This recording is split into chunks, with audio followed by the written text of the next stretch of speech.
I'm going to ask Professor Barth Jones if he'll do a PowerPoint lecture for us after the regular scheduled things. Thanks to Frank Loya and Dean Goldman for inviting NIOSH to participate. I'm going to give you a policy perspective based on several years of data sharing that we've done with some large studies. I think the first thing I'd like to start off saying is that scientific data developed with taxpayer dollars by taxpayer-supported scientists should be shared with data requestors unless there's a strong countervailing interest that can be articulated that supports a decision to withhold data in a manner that prevents data reanalysis. We've had a number of lessons at NIOSH recently, some highly complex lessons, but I've boiled them down to 6 important lessons that we would like to share with you today. The first lesson is that researchers need to think about the optimal data sharing practices at the study concept stage.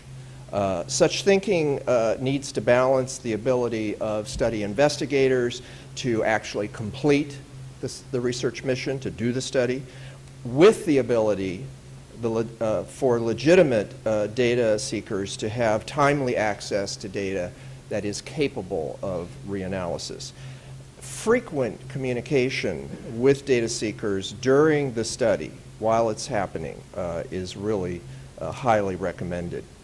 Lesson 2 is that research budgets must prospectively include sufficient resources for the data holders, the investigators, to implement robust data sharing plans. NIOSH has found that implementation of data sharing plans can be resource intensive.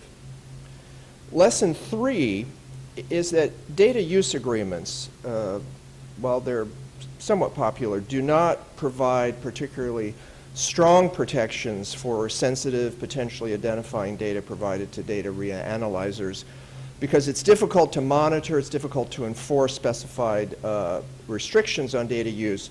So recognizing these limitations, we found that data use agreements need to clearly state what happens in the case of non-adherence.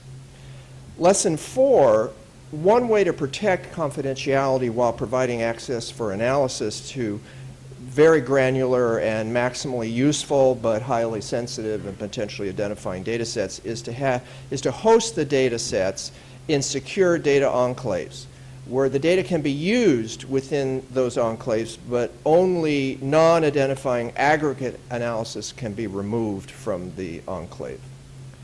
Lesson 5 is to ensure that reanalysis are based on a strong and reproducible foundation.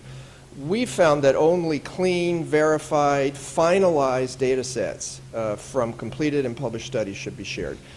We found that sharing preliminary data sets, which were not the basis of the published study, definitely confuses both the data reanalyzers, creates, I think, scientific confusion in the end. The last lesson is in increasing the transparency and the availability of data for reanalysis really triggers specific communications with study participants at the time of enrollment so that they're aware of the possible scope of disclosure parameters in the study that they're going to actually participate in. So again, they are not surprised by data disclosure issues that can arise from these studies. Thank you.